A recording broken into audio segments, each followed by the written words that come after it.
So big, big, big progress, or shall we say, well, unfortunate progress on, of course, the Rwanda bill. Currently, at the moment, it was heavily amended in the Lords, with over 10 different amendments regarding the bill, which would, of course, as we've said, pretty much scupper any of the Tory plans to sort of make just say, hey, Rwanda's a safe country, when again, in reality, it's not. If you don't believe me, just go look on Amnesty International's website. There are other organizations that have charted all the other stuff that the Rwandan government has done in the past. Not only to say this, but the other thing that has been continuously brought up of the fact that you've had another country that did this.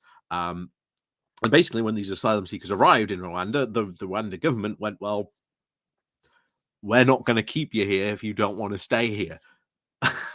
And it's going to be interesting when you start to see multiple people. If this bill does go through, bear in mind, and you start to see multiple people making multiple trips, not only is it going to be a disaster, this is ultimately obviously going to get challenged in the courts. Once again, they're going to lose because, again, it does not fit with our international obligations, regardless of what the government wants to say. You cannot just say somewhere is a safe country. It is insane to be able to do that. That's why the Lords amended it. And of course, it's gone back to the House. And in a shocking thing to me, the Tories unanimously, which I'm surprised that there wasn't a rebellion, or at least like the moderates didn't balk at this, but there is been a overwhelming push on majority to get rid of those amendments from the Lords and see the bill sort of pushed through as it originally was. Of course, now it goes back to the Lords. Now we'll see if they will reword those amendments, but I cannot see this bill going through. I will be very, very shocked if the Lords do not act in some way, shape, or form to amend this bill, because I can see this being very, very much a game of parliamentary ping pong. The Lords have said, we ain't going to let that bill pass in its current form. It breaks international law, breaks a lot of the UK's international commitments of what the stuff we have signed up to. So, but what shocked me, though, was at least those Tory moderates voting for it and just repassing the bill. It surprised me that they joined in on that and that there wasn't some sort of rebellion, because they managed to pass it with, of course, the majority. And I think they had a majority of about 10 votes to be able to do this. So I think there was some abstentions on this from what we can see. But it's shocking that there was no significant no vote or at least rebellion from those moderate Tories. I would have liked to have seen that from them, but never mind.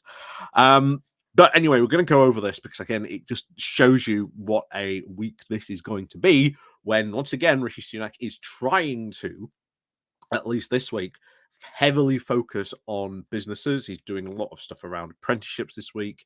Timmy Badenoch did a big thing about businesses exporting, but of course you've got the news about the Australian free trade deal where farmers have exported absolutely no beef to Australia because there's no point. So yeah, it's fun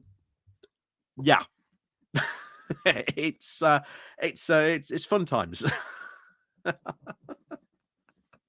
It's going to be an interesting week again for Rishi Sunak, especially if this bill once again returns from the Lords very, very heavily amended. And I can see this being very, very heavily amended in the Lords again. So before we go on into this, please do remember to click on the like, share, and subscribe button. And of course, down below, there are links to my Patreon page and one of the thank you button, the YouTube like, the share button, the subscribe button if you are new to the channel. Of course, welcome again, and of course, all the stuff down below if you'd like to help support the channel. So this is going to be, I think we've said before, an interesting week when it sort of rumbles around, because obviously they've thrown out these amendments on the deportation bill, and it is the shocking thing that has been the somewhat uniformity of all coming together to agree on this. I'm kind of shocked there was not a more significant rebellion. So Sunak came out and said this. Speaking for the vote on Monday, Sunak said, "I'm still trying to committed to the timeline I set previously, which is we aim to get the first flight off in the spring." A rejection of the amendments does provide a somewhat welcome relief for the Prime Minister after a difficult few weeks that culminated over the weekend in speculation that Penny Mordaunt, the Commons leader, could be lining up a bid to replace him before the election. Sunak has still urged his party to, quote, keep the faith with his leadership, promising on Monday that this will, quote, will be the year that Britain bounces back. Well, what exactly is Sunak doing to achieve that? Certainly, there's nothing in the budget which will do that. Most businesses are still big problems that are finding. They can't export, which is again massively affecting their businesses.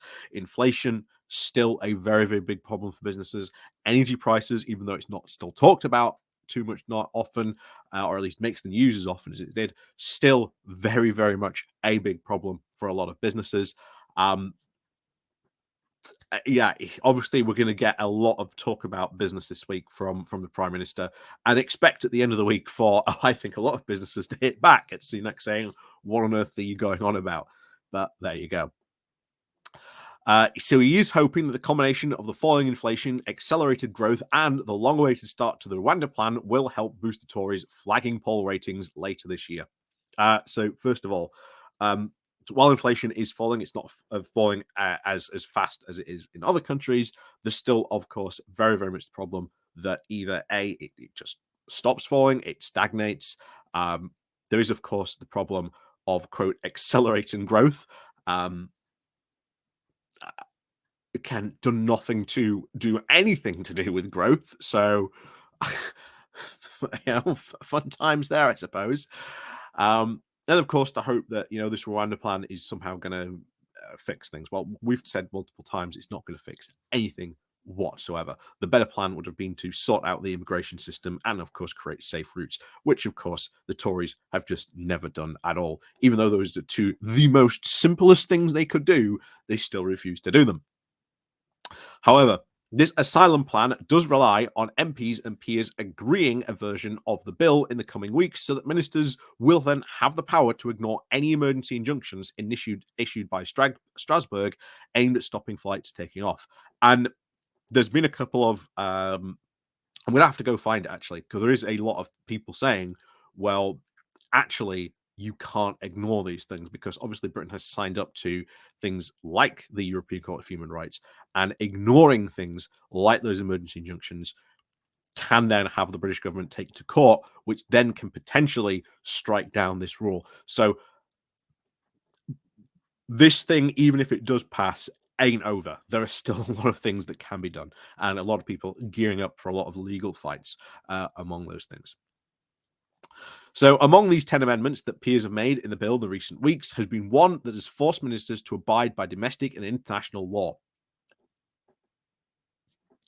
Again, I find it insane that we now have to have in our bills, hey, you've got to abide by international law.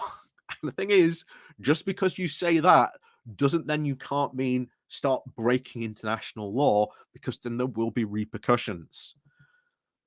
And it's the thing that they just can do that and just ignore these things, and just there will be no repercussions for this. But there you go. Others would, of course, include preventing the government from declaring Rwanda a safe country until Kigali implements a series of safeguards it has promised, and of course, exempting those who have obviously worked with British armed forces abroad and being deported to the African country. Yeah, these are all, good amendments. I very much agree with them. I don't think this bill should even be, honestly being done anything with all. Like I say, it's going to be a complete waste of time.